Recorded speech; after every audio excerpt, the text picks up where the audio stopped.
بسم اللہ الرحمن الرحیم۔ السلام علیکم۔ میرے انتظامات کے تحت یہاں کی تمام نوجوان لڑکیاں تیغ زنی اور تیر اندازی کی مہارت رکھتی ہیں۔ عورتوں نے اپنے بچوں، بھائیوں، باپوں اور خاوندوں کو شعلے بنا رکھا ہے۔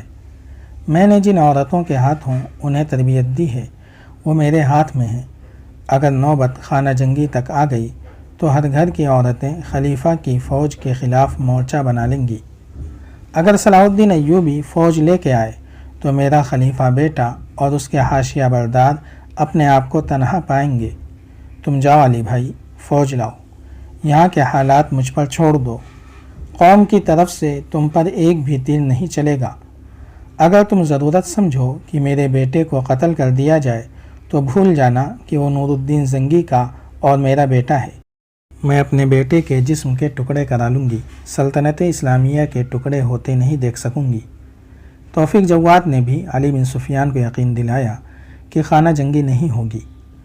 اس کے بعد انہوں نے اسکیم بنائی کہ سلطان ایوبی کس طرح آئے گا اور یہاں کیا ہوگا۔ یہ طے ہوا کہ سلطان ایوبی خاموشی سے آئے گا اور خلیفہ اور اس کے حاشیہ برداروں کو بے خبری میں آن لے گا۔ وہ صلیبی لڑکی جس نے علی بن سفیان کے ایک آدمی سے معلوم کر لیا تھا کہ یہ 100 آدمی صلیب کے آدمی نہیں، اسے خیمے میں اکیلا چھوڑ کر اور اسے یہ کہہ کر چلی گئی کہ وہ دیکھنے جا رہی ہے کہ اس کے ساتھی سو گئے ہیں یا نہیں۔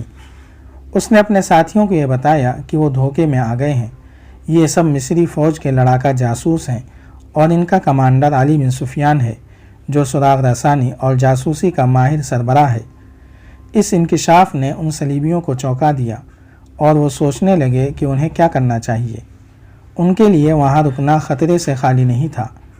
لڑکی اس مصری جاسوس کے پاس چلی گئی تاکہ اسے پھانسے رکھے۔ ایک صلیبی باہر نکلا اور علی بن سفیان کو ڈھونڈنے لگا مگر وہ اسے نہ ملا۔ اس وقت علی بن سفیان توفیق جواد کے گھر بیٹھا ہوا تھا۔ یہ صلیبی یہی معلوم کرنا چاہتا تھا کہ علی بن سفیان یہیں ہے یا کہیں گیا ہوا ہے۔ اسے غیر حاضر دیکھ کر صلیبی نے خطرہ محسوس کیا کہ علی بن سفیان ان کی گرفتاری کا انتظام کرنے گیا ہے۔ اس نے اپنے ساتھیوں کو جا کر بتایا کہ وہاں سے فوراً نکلنے کی ترکیب کریں۔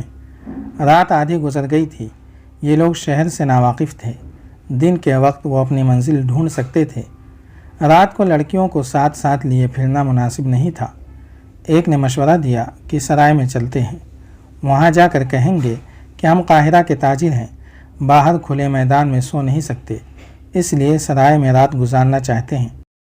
انہوں نے ایک آدمی کو چوری چھپے اس کام کے لیے بھیج دیا کہ سرائے تلاش کرے اور وہاں سے معلوم کرے کہ رات کے وقت 4 آدمیوں اور 4 عورتوں کو جگہ مل سکتی ہے یا نہیں۔ اگر جگہ مل جائے تو وہ یہاں سے اکیلے اکیلے نکلیں اور سرائے میں پہنچ جائیں۔ ان کے لیے سامان ایک مسئلہ تھا۔ یہ بظاہر تجارتی سامان تھا لیکن اس میں زر و جواہرات اور تحفے تھے جو وہ صلیبیوں کی طرف سے عمرہ کے لیے لائے تھے۔ وہ چونکہ عمرہ کے پاس جانے کے لیے آئے تھے اس لیے انہیں ایسا کوئی خطرہ نہ تھا کہ پکڑے جائیں گے۔ انہوں نے بہروپ اس لیے دھار رکھا تھا کہ عمرہ کے سوا اور کوئی انہیں نہ پہچان سکے۔ عمرہ سے مل کر انہیں وہیں رہنا اور تخریب کاری کرنی تھی، اس لیے وہ اپنی اصلیت چھپائے رکھنا چاہتے تھے۔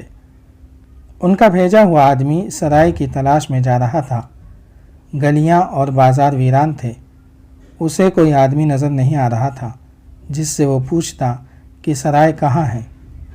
کچھ دیر ادھر ادھر مارے مارے پھرنے کے بعد اسے سامنے سے ایک آدمی آتا دکھائی دیا۔ اندھیرے میں اتنا ہی پتہ چلتا تھا کہ وہ کوئی انسان ہے۔ وہ قریب آیا تو صلیبی نے اس سے سرائے کے متعلق پوچھا۔ اس نے سر اور آدھے چہرے پر چادر سی ڈال رکھی تھی۔ اس نے صلیبی کو بتایا کہ سرائے شہر کے دوسرے سرے پر ہے۔ پھر اس سے پوچھا کہ وہ اتنی رات گئے سرائے کیوں ڈھونڈ رہا ہے، ایسے وقت میں اس کے لیے سرائے کا دروازہ نہیں کھلے گا۔ صلیبی نے اسے بتایا کہ وہ آج تاجروں کے قافلے کے ساتھ آئے ہیں۔ ان کے ساتھ 4 عورتیں ہیں جنہیں وہ خیموں میں نہیں رکھنا چاہتے۔ ہاں یہ ایک مسئلہ ہے، اس آدمی نے کہا۔ تمہیں شام سے پہلے بندوبست کر لینا چاہیے تھا۔ آؤ میں تمہاری کچھ مدد کرتا ہوں، تم پردیسی ہو۔ یہاں سے جا کر یہ نہ کہو کہ دمشق میں تمہاری مستورات کھلے میدان میں پڑی رہی تھیں۔ مجھے اپنے ساتھ لے چلو، مستورات کو ساتھ لے آؤ، میں سرائے کھلوا کر جگہ دلوا دوں گا۔ وہ آدمی سلیبی کے ساتھ چل پڑا اور دونوں قافلے کی خیمہ گاہ تک پہنچ گئے۔ سلیبی نے اسے ایک جگہ روک کر کہا، تم یہیں ٹھہرو، میں انہیں لے کر آتا ہوں۔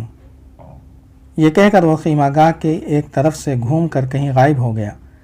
سلیبیوں کے خیمے دوسری طرف اور ذرا ہٹ کر تھے۔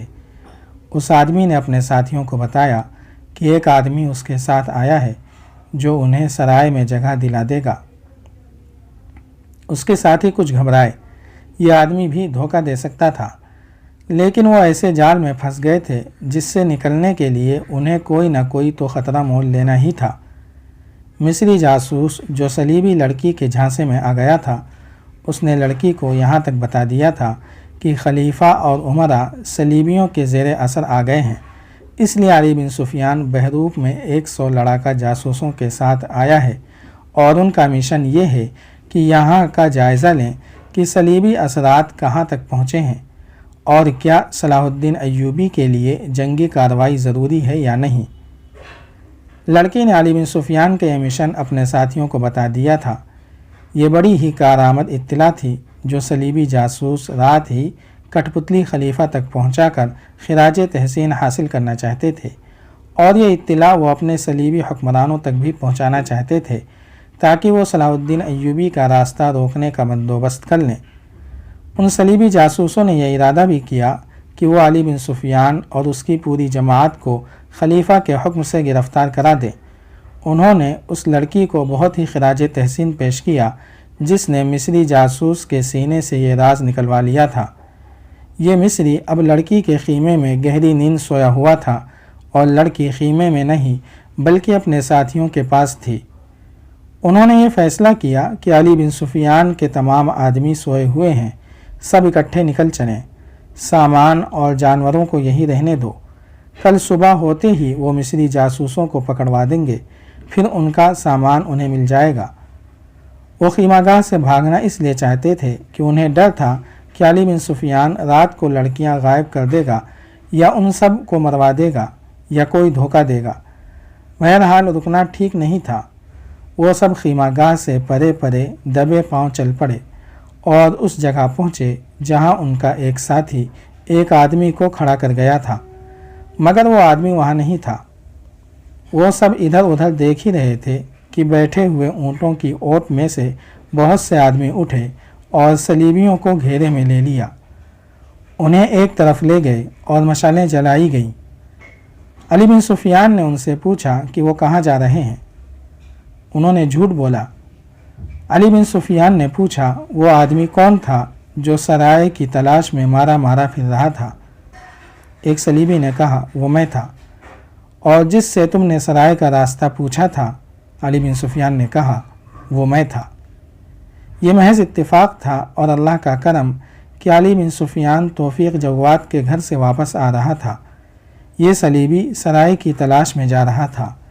اس نے علی بن سفیان سے ہی سرائے کا راستہ پوچھا۔ اگر روشنی ہوتی تو صلیبی اسے پہچان لیتا۔ ایک تو اندھیرا تھا، دوسرے علی بن سفیان نے سر پر رومال یا چادر ڈال رکھی تھی۔ صلیبی کی ایک بات سن کر وہ جان گیا کہ انہیں کسی طرح پتہ چل گیا ہے کہ وہ دھوکے میں آ گئے ہیں، لہٰذا اب بھاگنے کی فکر میں ہیں۔ جاری ہے۔ اگر آپ کو یہ قسط وار سلسلہ پسند آ رہا ہے تو لائک، شیئر اور کمنٹ کے ذریعے ہماری حوصلہ افزائی کریں۔ جزاک اللہ خیرا۔